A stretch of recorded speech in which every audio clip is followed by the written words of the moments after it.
What's up, everybody? Brothers, sisters, psychonauts, and seekers of truth. It is Ananka, and welcome to my bazaar. Today, I have a DPH trip report for you. The title of this trip report is Wobbling Down the Boardwalk, and was submitted to Erowid in 2009 by the user Geneity. With all that being said, let our story begin. I'm writing this so people won't have to go through what I did with the over-the-counter allergy medicine called Benadryl. Before you even think about swallowing a whole box of these, try reading about what it did to me. Well, it started out with me and my friend being bored. Generally, being bored with him leads to drugs. So we go to CVS and buy a box of 48, 24 for each of us. We were down at the shore, 2 hours from my house, and we weren't sure on the dosing of it. I had forgotten what I read online. I assumed 600 milligrams for each of us. Again, 24 pills each would be sufficient. Well, I was wrong. It was more than sufficient. It was horrifying. This is going to be really long, so grab some snacks. So we opened them in my car and downed them all with some water. Then we got out, grabbed our towels, and headed to the ocean. I thought tripping on the beach would be fun. It wasn't in any sense of the word. The hundreds of people didn't make things any better. We had crumb cake and a few energy drinks with us that we had recently bought. He drank the entire can on the way to the beach. I never touched mine throughout the day. I don't know why. This was his first mistake. We settled down on the beach, and I had to go to the bathroom.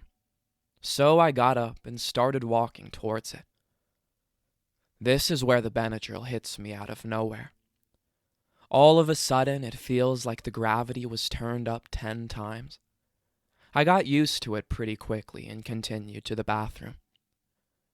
I couldn't go, or even had to go anymore. I went back to him and sat next to him. He seemed unable to talk, unable to communicate at all. I was a little worried, but I figured it'd pass. About a minute after looking around the beach, like I had never seen one before, he taps me and tries to ask me where the bathroom is. I try to respond, but can't really talk. I just pointed to it. He started to get up, but then collapsed and started throwing up on his towel. This is where I start to get scared, worried, and extremely confused. I just sit there and watch helplessly, getting more and more upset the more he throws up, almost to the point of tears. I couldn't move without getting extremely nauseous. Despite that, I tried my best to make it to the water. I get there, and the feeling of nausea is too much for me to even stand up, so I go back to the towels. I found him in the same position, huddled over with his arms over his head and a pool of vomit right below his head. I just stared, with such a mix of feelings that it was almost like I felt nothing. He was hyperventilating in random spurts, which also made things worse for me. He told me to call the ambulance, but I had the feeling that it wasn't quite that bad. Later on, he thanked the fact that I didn't call an ambulance. I looked down at my legs and started to remember all the experiences I had read online about people seeing spiders and worms on their skin when they're on this, and think to myself, why now? Sure enough, I saw the spiders crawling all over me. Hundreds of little translucent spiders about the size of a pencil tip. Sometimes they'd make patterns, and usually when I couldn't see them, I could feel them on my back, under my arms, etc. I kept telling myself to calm down because I knew freaking out would make it worse. I looked at the clear blue sky and took it all in. I decided to try and get to the water again. The exact same thing happened again. I got there and turned around because of the nausea. This time when I was coming back, some random lady asks me if I'm having a good time. Who the hell would do that? I'm still unsure if that was a hallucination or not, because I never actually saw her. But I had a feeling she was sitting on a towel in front of me. I just bit my lip because I was still having a hard time creating sentences. Well, I started walking away into my own towel, and she just starts flipping out. Screamed something like, "Oh, that's a nice response," and going on, but I didn't catch the rest of it. She has even more part in my story than this, too. I get back to the towel, and my friend is still in the same position. By now it's been like 45 minutes. There was a second point where he tried to get to the bathroom again, and the same thing happened. I repeated this, going to the water scenario, another 5 or 6 times at least. Each time while I was sitting on the towel, seeing and feeling the spiders. One of those times, as I was walking back, the old woman sitting in a chair with an umbrella asks me why I can't make up my mind. I paid no attention, trying not to get the same reaction as last time. I wasn't sure if these women talking to me were hallucinations or not, but it was best not to draw attention by talking into thin air if they were.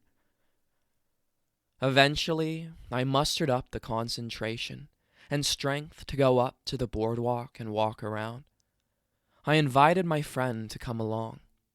He said yes, but didn't move. He started going on and on about how bad of a friend I was and what an asshole I was. This came out of nowhere. We're pretty good friends, and he doesn't really have a reason to say that stuff. But again, I wasn't sure if that was him or me hallucinating. The next time I looked at him, his face was extremely mutated, like something out of the movie The Hills Have Eyes. I tried closing my eyes and opening them again, and he still looked the same. After a few minutes, he looked normal again, though.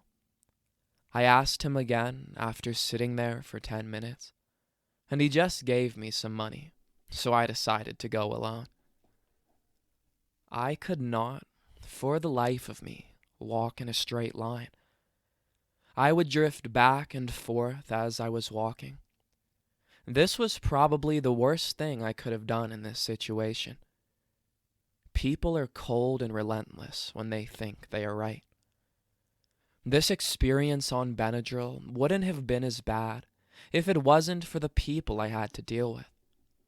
Then again, I may have hallucinated it all, and that's a question that's going to haunt me for a long time. The auditory hallucinations were far beyond anything I imagined this drug could do. I felt like I had schizophrenia the entire time I was on the boardwalk.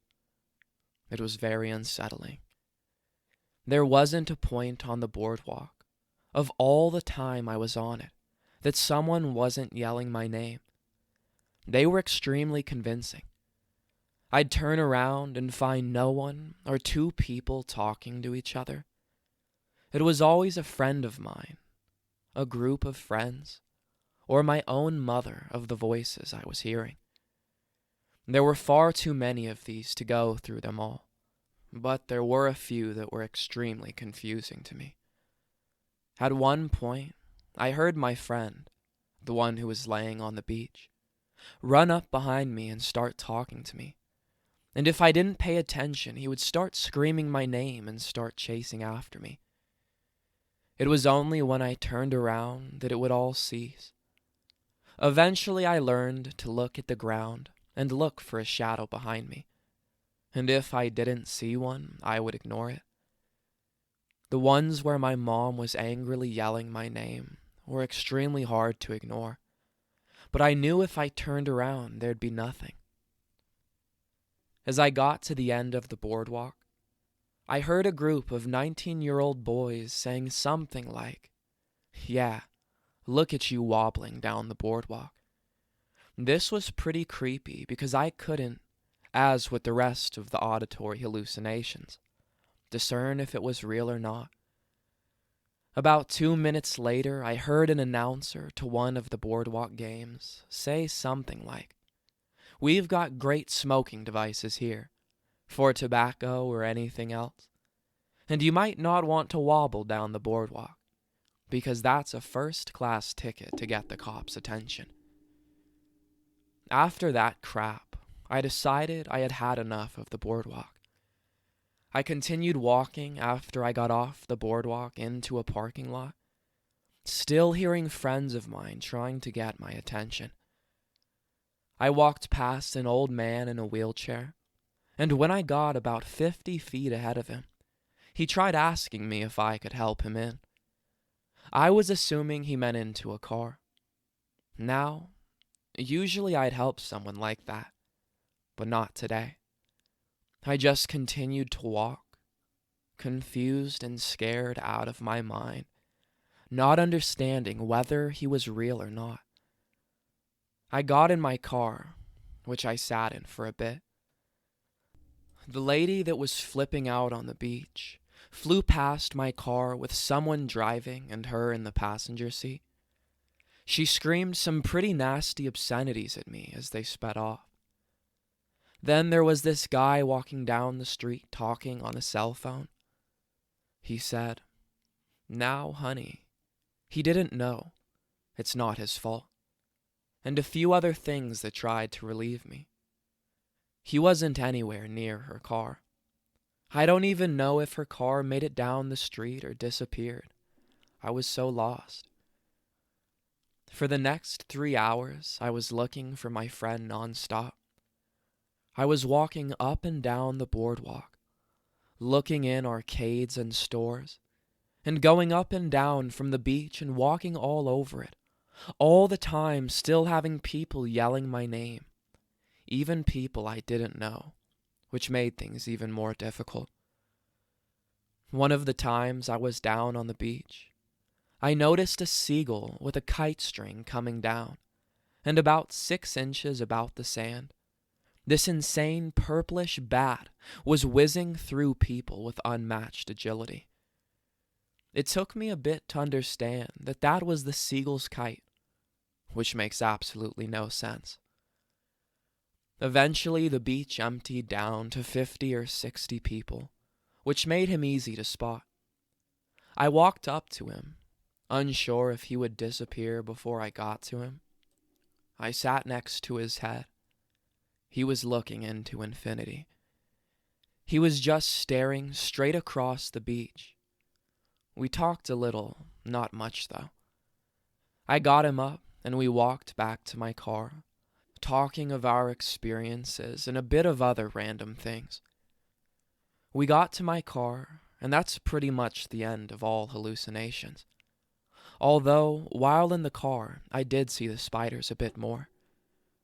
I saw that old man 3 more times throughout the night, though, making him yet another unsure thing. This experience scarred me a bit. I do not ever want to go back to Seaside Heights. Unfortunately, it turns out we're going there in 3 weeks. This has also made me want to completely stop using drugs. I know that won't happen. But from now on, the only over-the-counter drug I will ever use will be DXM.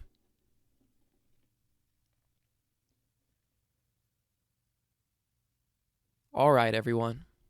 That is the end of our story. If you enjoyed it, don't forget to like, share, subscribe. Share with us your DPH experiences down in the comments below. Check out the other videos and playlists on my channel, and I will see you in the next one, fam. Deuces.